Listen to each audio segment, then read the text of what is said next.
দুপুর বেলা নতুন মেহমান ঘরে আসছি, বাবাকে দেখা করতে নেয় না, বাবা মূর্খ। বাবারেও সামনে নেয় না, মূর্খ বাবা।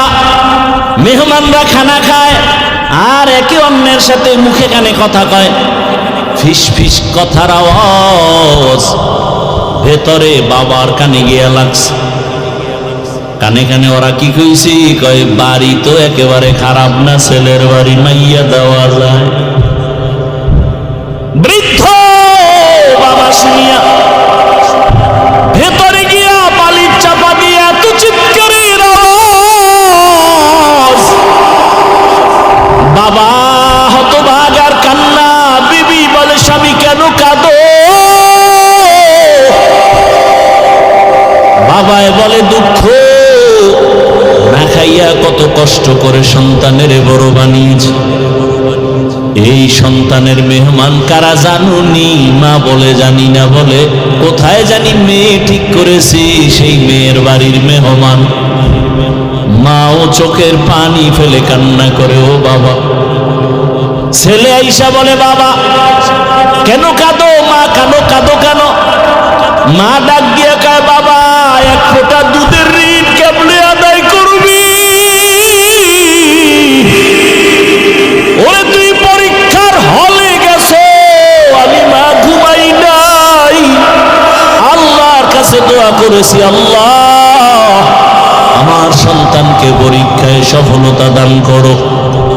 আজকে তুই বিয়ে করবি, আমরা জানবো না, আমি মা বরদাস্ত করতে পারি না, আল্লাহ তোরে হেদায়েত দান করুক, এতটুকুই বলি। এখন অন্তরের মধ্যে একটু ধাক্কা লাগছে। মেহমান চলে গেল আর বলেছে, কোন মূর্খ ব্যক্তি আমার বাড়ি আনা যাবে না। এবার ছেলের অন্তরে মায়ের চোখের পানি দাগ কেটেছে, বাবার চোখের পানির দাগ কেটেছে। বাবায় কয়, কি করি বাবা? ছেলে কয়, বাবা তোমারে নিয়ে যাইতে পারলে তো একটু ভাল লাগে। বাবায় কয়, যদি নিতে চাও বল, আমিও যেতে চাই।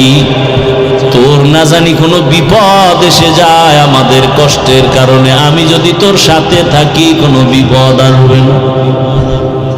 ছেলে বলে, ওদের জানানো যাবে না, ওরা যদি বুড়া মূর্খ দেখে আর বিয়ে দিবে না।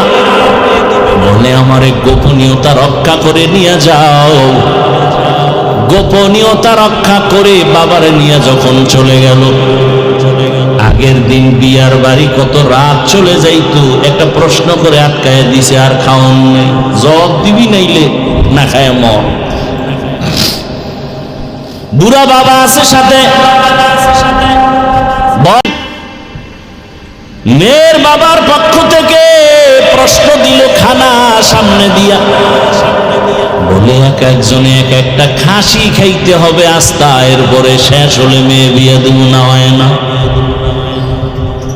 ছেলে কয়, এটা কার দ্বারা সম্ভব? একটা খাসি কি একজনের দ্বারা খাওয়া সম্ভব নাকি? তাহলে আমার কপালে বুঝি বিয়া নাই।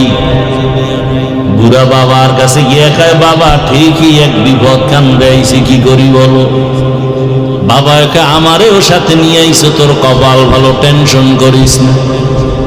খাসি খাওয়ার যে প্রশ্ন ছুঁড়া দিছে, তোরে টাইম দিছিনি? কয়, দেয়নি। কয়, তাহলে তুই কসম খাইয়া ওয়াদা কর যে খাসি খাইয়া ইমাইয়া নেই। এখন আধা ঘন্টা খাইয়া সব ঘুমায় যা, এরপরে ঘুম থেকে উঠে আবার খাবি, আবার ঘুমাবি, আবার বাথরুমে যাবি। ওর খাসি 1 মাস লাগায় খাবি, ওর বাথরুম দিরে ভইরা ভালাবি সবটি। ওই চোরার ঘরের চোরারে শিক্ষা দিবি, কত ধানে কত চাল। মুরব্বীর মূল্য আছে না?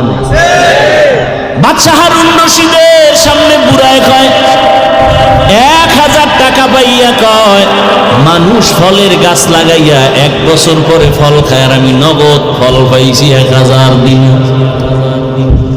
বাদশাহ হারুন রশিদ কয়, বুড়া এত সুন্দর একটা কথা কইল, আরো 1000 দিন। বুড়ায় 2000 পাইয়া কয়, মানুষ বছরে গাছ লাগাইয়া ফল পায় একবার, আমি নগদ পাইছি 2 বার। ওজিরে ডাক দিয়া কয়, বাদশা চলো,